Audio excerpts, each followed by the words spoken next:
mengerjakan yang sunnah, apakah amal akhlak yang baiknya itu bisa mengcover amal-amal sunnah? Bagus.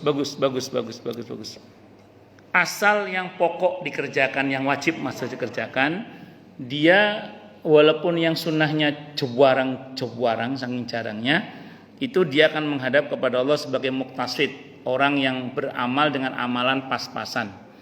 Nabi pernah ditanya oleh seseorang, ya Rasulullah, saya kerjakan yang wajib-wajib, yang sunnah tidak saya kerjakan. Saya haramkan yang haram, dan saya tidak menambahi dan tidak melebihkan. Apakah cukup untuk saya masuk surga? Kata Nabi, cukup. Seorang itu pergi, kata Nabi, kalau dia jujur dengan pernyataannya, maka cukuplah itu untuk membuat dia masuk surga. Artinya orang yang beramal dengan amalan pas-pasan, yang wajib-wajib saja, yang sunnahnya tidak dia kerjakan, itu sebenarnya nilai dia sudah cukup untuk masuk surga. Pertanyaan Ibu menarik. Kalau suatu saat misalnya di timbangan amal, ternyata amal kebaikannya kalah oleh keburukannya, bisa enggak akhlak yang mulia itu mengcover atau menutupi kekurangan-kekurangan dia terkait dengan amal sunnah? Jawabannya bisa. Nah, gini, di sini nanti kita akan ketemu, atau sudah ketemu, saya lupa di sini ya. Nanti di mizan itu ada banyak hal yang menegangkan memang terkait dengan amal kebaikan yang tidak lebih berat daripada amal keburukannya. Kita tahu di surah Al-Qari'ah, kalau kebaikannya lebih berat langsung masuk surga kan? Kalau keburukannya lebih berat langsung masuk neraka. Teorinya gitu. Tapi dalam banyak riwayat diterangkan Allah dalam tanda kutip ya, mengupayakan untuk orang ini syafaat dengan izin Allah. Nah, di antara syafaat itu apa coba? Didatangkan amal-amalan sunnahnya. Kalau nggak ada, anggap dia nggak punya stok itu ya, maka didatangkanlah Al-Quran dan saum. Al-Quran dan saum datang untuk memberikan syafaat kepada dia. Terus kemudian didatangkan kepadanya akhlaknya yang mulia. Dalam Sahih Bukhari, tidak ada hal yang paling berat dalam timbangan melebihi dari al-akhlaq al-karimah. Bahkan dalam riwayat itu diceritakan masih ada yang kalah juga, masih ada didatangkan akhlaknya masih kalah juga. Terakhir didatangkan bitoko, kartu kecil, tapi itu yang mengalahkan semua keburukan. Kartu kecil itu adalah la ilaha illallah, itu yang mengalahkan seluruhnya. Jadi dalam Sahih Bukhari, yang termasuk amalan yang berat nilainya ditimbang itu adalah al-akhlaq al-karimah. Jadi itu yang akan buat orang menang nanti dalam timbangan, Bu, insyaallah. Kemudian yang kedua, terakhir puncak ini bitokoh, yaitu kartu la ilaha illallah. Saya kira itu nggih, wallahu a'lam bishawab. Sebentar, Ibu dokter dulu, nggih. Nggih, udah lama. Nggih. Okay.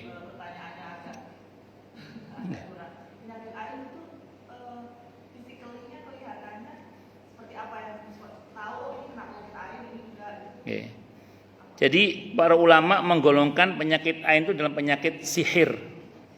Jadi dia masuk dalam kategori non medis atau sihir. Jadi jenisnya dia gini bagus. Saya punya jamaah seorang pramugari. Beliau ini setiap maghrib, tetangganya Ibu kali, orang Duta Indah atau Intan Lestari, saya lupa namanya sih, Bu, namanya. Berteman di IG sih, cuman saya lupa namanya saya. Nah, beliau itu cerita ke saya, beliau itu setiap maghrib itu merasa sekujur tubuh kesemutan pokoknya. Setiap maghrib sudah dibawa ke lab, datang ke dokter, pokoknya secara medis sudah diupayakan, ternyata nggak ketemu penyakitnya. Secara medis baik, sehat, tidak ada masalah. Terus beliau nanya ke saya, apa kata beliau sendiri ngomong, apa saya kena ain ya Ustadz ya, kena ain, karena maaf pramugari kan biasanya kan ya gitulah, mungkin banyak yang muji atau apa, atau ya tadi beliau kurang pagarnya atau apa. Saya bilang bisa jadi, Bu, saya bilang gitu. Ya sudah, kalau begitu coba nah, jadi ada kondisi di mana kemudian seseorang itu secara jasmani mungkin sehat, tapi kok ada keadaan yang tidak baik begitu loh. Entah apa gitu. Nah, itu patut kita waspada, jangan-jangan ini penyakit ain. Itulah kenapa kadang pernah ada orang tua yang muji seorang anak, terus setelah dipuji besoknya anaknya sakit misalnya. Bisa jadi itu penyakit ain juga. Walaupun penyakit ain itu bisa saja berdampak ke fisik, itu seperti itu. Pernah sahabat Ja'far radhiyallahu anhu itu putra-putranya kurus-kurus, padahal mereka tidak ada masalah sebenarnya. Kata Nabi, Apakah mereka kurang makan? Tidak ya Rasulullah. Kata istrinya, enggak kurang makan. Kok kurus-kurus? Jangan-jangan karena penyakit ain ini. Akhirnya didoakan oleh Nabi, diruqyah oleh Nabi. Nah, karena penyakit ain itu harus diruqyah, ada ruqyahnya itu penyakit ain itu. Sehingga karenanya kemudian ya tadi dibacakan Al-Falaq, An-Nas dan macam-macam. Termasuk makanya untuk kita itu jangan jebol zikir itu, karena kita tidak tahu siapa yang menyukai kita dan memuji kita tanpa masya Allah dan barakallahu fik, dan siapa yang mendengki kita dengan berlebihan yang kita tidak tahu siapa itu. Ngoten nggih, wallahu alam bisawab. Cuman secara umum ya tadi itu ada gejala yang tidak enak dibawa ke dokter tidak ada masalah misalnya. Itu khawatirnya itu kena penyakit ain. Dia sejenis sihir sebenarnya. Ain itu. Monggo Bu Dona. Mau Ibu apa Bu Dona? Oh sama nggih Bu Dona dulu. Katanya sama berdua. Nggih monggo Bu Dona. Waalaikumsalam warahmatullahi wabarakatuh. Iya monggo Bu Rahma, monggo Bu Rahma. Monggo. Assalamualaikum. Iya Bu.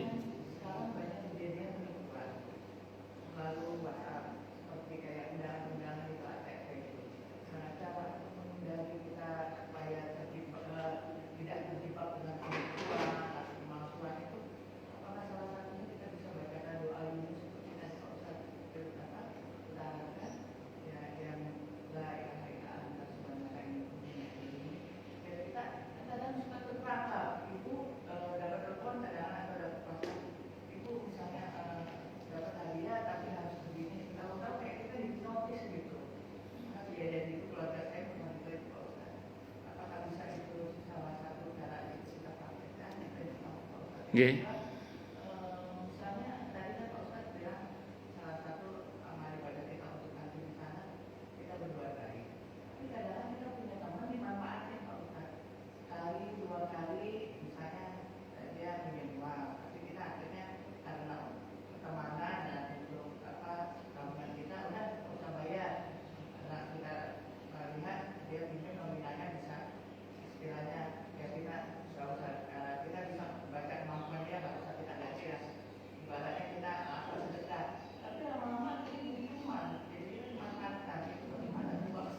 Ya.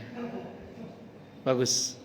Yang pertama berkaitan dengan apakah cukup la ilaha illa anta subhanaka inni kuntu minadh dhalimin sebagai doa yang insyaallah dan semoga menyelamatkan kita dari tipu daya muslihat orang-orang yang tidak bertanggung jawab itu. Ya mudah-mudahan bisa.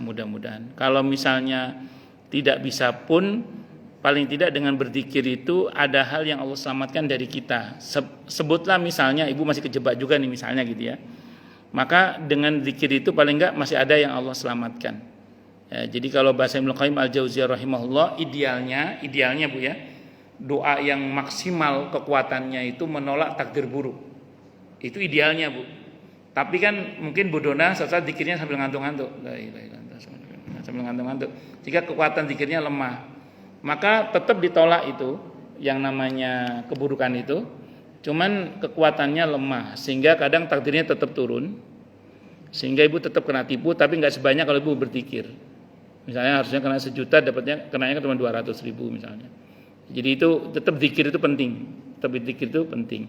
Nah hanya kalau ibu maksimal kata Ibnu Qayyim memang betul-betul tertolak, bahkan tidak jarang dipindah ke alam mimpi.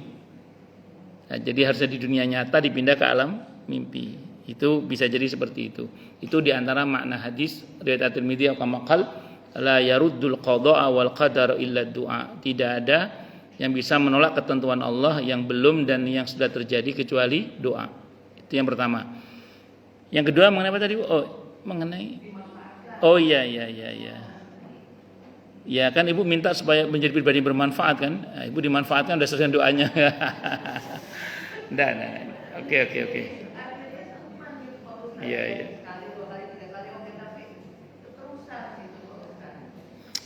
Saya punya saya ini cerita saja. Saya punya jamaah saat beliau masih berada yang ya masih the have lah, masih kaya lah gitu ya. Ada beberapa saudara yang rutin beliau bantu. Sifatnya tidak wajib, bantuan aja. Suatu saat beliau kan masuk usia pensiun. Ya namanya orang kan ekonominya naik turun toh. Nah, beliau sedang mengalami situasi di mana memang beliau tidak segagah dulu lagi uangnya, misalnya gitu. Maka beliau mulai tidak ngirim lagi. Kira-kira 3 bulan tidak ngirim, terus ada WA masuk. Kok nggak transfer lagi katanya. Jadi seperti seolah-olah kewajiban, padahal itu bukan kewajiban. Itu konsekuensi. Ya sekarang kembali pada ibu. Ibu berani nggak misalnya kalau memang ibu sedang tidak berkenan misalnya, ya membatasi itu dengan mengatakan maaf ya ini untuk kali ini nggak dulu deh misalnya. Ya aduh ini jangan kayak gini dong, masa saya seolah-olah kayak wajib, ini kan saya kan kemarin sudah sebatas semampu saya membantu gitu. Jadi bagaimana ibu berani berkata aja, kalau ibu pekewo nggak enak, terus ibu mau bantu terus, kalau ibu mampu ya monggo silakan, tidak ada masalah. Kan anggaplah ini kesempatan saya untuk beramal melalui teman saya misalnya. Ya sudah terserah ibu, kembali pada ibu, itu hak ibu itu soalnya. Kembali pada tinggal ibu punya nyali apa enggak untuk mengatakan tidak, atau ibu cukup punya nyali untuk melanjutkan saya merem karena Allah aja misalnya. Itu satu ya. Terus saya punya jamaah juga, beliau cerita sama saya juga. Jadi beliau ini bersama keluarga yang lain itu rutin bantu adiknya. Adiknya ini laki-laki sebenarnya, justru jamaah saya itu perempuan. Ya adiknya punya penyakit muales itu. Nah, ya dibantulah itu oleh kakaknya kan, patungan tiap bulan. Suatu saat jamaah saya ini izin, aku sepurane yo, bulan ini aku udah bantu dulu. Ya, waduh bu, itu si kakaknya ngomong gitu, nggak bantu bulan ini, sementara nggak bantu dulu karena ada keperluan kan. Itu habis kakaknya dihina-hina itu, seolah-olah bahwa dia seperti tidak pernah bantu sama sekali. Itu kan, ya itu terjadi. Tapi jamaah saya tetap, karena ini saudara kandung ya, dia tetap milih tak bantu aja lah. Ya, tapi ini kurang saudaranya kan saudara yang ya terpaksa masuk surga lebih baik daripada terpaksa masuk neraka. Terpaksa masuk surga. Sebentar nggih. Oh, mau napa? Mau pulang duluan. Oh, nanya. Sebentar nggih. Sebentar, saya mau jawab dulu Bu Dona nggih. Saya jawab dulu Bu Dona. Ibu mau nanya sebentar nggih. Nggih, tenang Bu. Nah, terus kemudian yang ketiga ini satu lagi. Yang ketiga ini orang Kemang sini. Saya nggak sebut merek Kemangnya. Orang Kemang. Beliau cerita sama saya, ada rumah yatim Ustaz. Selama ini kita bantu. Suatu kena pandemi kemarin. Pandemi usaha beliau otomatis turun karena usahanya travel. Usaha turun banget kan pas pandemi itu. Datanglah proposal dari rumah yatim itu minta bantuan. Beliau bilang mohon maaf belum bisa bantu ini karena kondisi keuangan masih nggak stabil lah itu. Maksa lah ya, akhirnya ditransfer lah. Cuman nggak biasanya. Jadi misal biasanya 5 juta, misalnya ya dia kirim kali ini cuman 1 juta misalnya. Itu padahal transfer kirim, cuman berkurang. Habis dihina-hina itu. Nah, jadi memang model-model orang kayak gini ini memang ada. Sekarang kembali pada ibunya aja. Oke, monggo Bu Ita. Oke, monggo Bu Ita. Assalamualaikum warahmatullahi wabarakatuh. Oke, ruqyah kenapa Bu?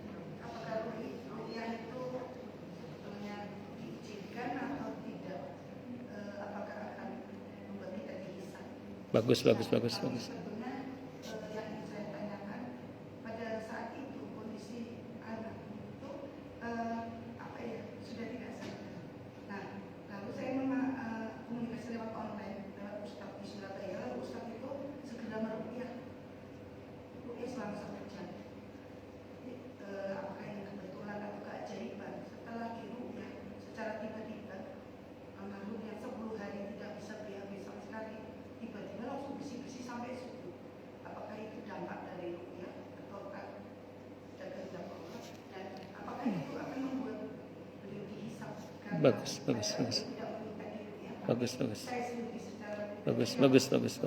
Nggih. Bagus. Ya.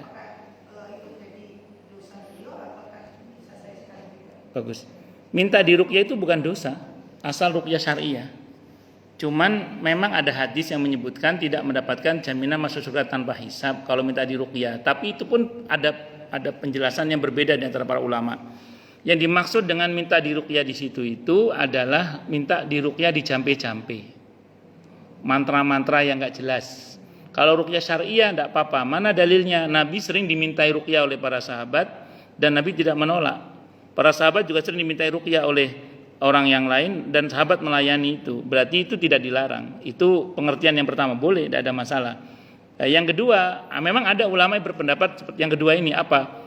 Pokoknya tidak boleh minta di ruqyah kalau ruqyah syariah sekalipun kalau ingin masuk surga tanpa hisab. Kata beliau gitu. Alasannya gini, orang yang minta diruqyah itu biasanya tawakalnya kurang. Oke, langsung menukik ke kasus ibu. Anggap ibu pakai pendapat yang kedua ini ya. Kan untuk kasus suami ibu, bukan suami ibu yang minta diruqyah, tapi ibu yang minta tolong kan? Nah, itu nggak ada masalah. Suami ibu tidak ada masalah, insya Allah. Allah yarham. Kenapa? Karena beliau tidak minta diruqyah, tapi ibu yang mengusahakan ruqyah untuk beliau. Itu boleh, tidak ada masalah. Nah, apa yang terjadi pada suami ibu bisa jadi itu diantara efek dari ruqyah itu sendiri. Sambil contoh, saya di Jogja itu ada seorang dokter di Jogja namanya Dokter Dedot ya. Beliau itu saat menangani pasien demam berdarah. Kan kalau dokter itu ada buku besarnya, Ibu dokter nggih, ada buku besar kedokteran itu biasanya orang kalau demam berdarah hari pertama apa, kedua apa, ada perkembangan yang positif ini, pokoknya ada perkembangannya lah gitu. Pasien beliau ini nggak berkembang sesuai dengan di buku itu. Beliau tegang itu. Telepon seorang kiai. Kata kiai itu, udah gini aja, bacakan suratul Fatihah. Akhirnya didatangi ibunya, alhamdulillah ibunya muslim. Bu, jenengan muslim apa? Nggih kula muslim, Pak Dokter. Anu nggih, di samping diobati niki dibacakan suratul Fatihah nggih. Diruqyah pakai suratul Fatihah. Akhirnya dibacakan sambil diobati sambil dibacakan suratul Fatihah. Qadarullah membaik. Jadi memang kadang ya perlu kombinasi juga gitu. Di samping ya pendekatan medis yang monggo terus pendekatan doanya nggih harus ngoten. Nah, ngoten nggih. Jadi tidak ada masalah insyaallah. Wallahu a'lam. Nah, itu jadi beliau itu perkembangan pasien nggak sesuai dengan buku besar beliau gitu maksudnya. Akhirnya itu nelpon seorang kiai itu suruh baca suratul Fatihah itu di antaranya. Nggih, ngoten. Wallahu a'lam bishawab. Ada lagi? Nggih, monggo. Oh, nggih monggo beli, monggo beli. Nggih monggo Bu.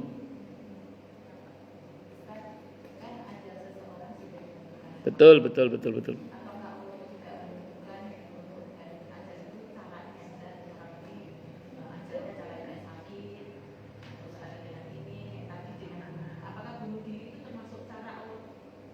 Sampun. Baik. Secara prinsip tidak ada hal yang terjadi di muka bumi ini kecuali semuanya atas izin dan pengetahuan Allah. Secara prinsip dulu. Jadi kalau ditanya apa itu takdir Allah, itu takdir Allah. Tapi ingat rumusnya, Allah nggak mungkin salah. Allah nggak mungkin salah. Yang mungkin salah itu siapa? Kita. Maka kita coba ambil pelajaran dari orang ini. Nah, kenapa dia kok sampai mati bunuh diri? Karena Allah nggak mungkin salah dalam keputusannya. Kalau ibu nanya apa itu takdir Allah, kalau kita bicara dasarnya, yaitu takdir Allah. Cuman itu salah dia, bukan salah Allah, karena Allah nggak mungkin salah. Karena di Al-Quran dikatakan, ma aswabaka min hasanatin faminallah, wa ma aswabaka min sayyiatin famin nafsik. Apapun yang menimpa kamu dalam bentuk kebaikan itu dari Allah. Tapi apapun yang menimpa kamu dalam bentuk keburukan itu karena salahmu sendiri. Jadi makanya dalam hal ini takdir Allah ya itu takdir Allah. Tapi apakah salah siapa? Ya salah dia. Kenapa dia kok tidak sabar misalnya? Karena begini Bu, Al-Quran itu wanti-wanti. Ajal sudah ditentukan, tapi bagaimana cara mati itu Allah wanti-wanti. Wala tamutunna illa wa antum muslimun. Allah itu udah wanti-wanti. Ojo, jangan sekali-kali kamu mati kecuali sebagai seorang muslim. Makanya terus kita disuruh berusaha sholat pada waktunya. Kita disuruh banyak berbuat kebaikan. Karena umumnya orang mata ala ma'asya. Umumnya orang itu mati berdasar pada kebiasaannya. Maka milikilah kebiasaan-kebiasaan yang baik agar kita diwafatkan oleh Allah dalam keadaan yang baik. Ada yang meninggal sedang menanti sholat, ada yang meninggal sedang saum, ada yang meninggal sedang baca macam-macam. Nah, saya ulang, milikilah kebiasaan yang baik. Nah, itu kenapa kemudian ketika dia mati bunuh diri, itu bukan salah Allah, tapi salah dia. Kenapa? Karena mungkin dia tidak memperhatikan perintah Allah berkaitan dengan itu, berkaitan dengan masalah itu. Nah, jadi tugas kita adalah berusaha, yang memutuskan Allah. Kalau dia nggak mau usaha, tanggung risikonya. Nah, tanggung risikonya. Ngoten ibu nggih. Wallahu a'lam bishawab. Jadi kalau ditanya apa itu takdir, ya itu takdir. Tapi Allah nggak mungkin salah. Yang mungkin salah itu siapa? Ya hamba itu. Maka kita ambil pelajaran kenapa dia kok sampai bunuh diri misalnya. Wallahu a'lam bishawab. Kalau kata Imam Al-Qurtubi, orang bunuh diri itu kemungkinannya adalah yang pertama, dia tidak tahu risiko setelah kematian itu. Bahwa dia mengira orang setelah mati beres urusannya. Padahal setelah mati urusannya lebih berat lagi. Itu seperti itu. Dan yang kedua, dia seringkali melihat kemampuan dirinya, lupa akan maha kuasanya Allah. Kita kalau lihat kemampuan diri pasti mentok, ada mentoknya pasti.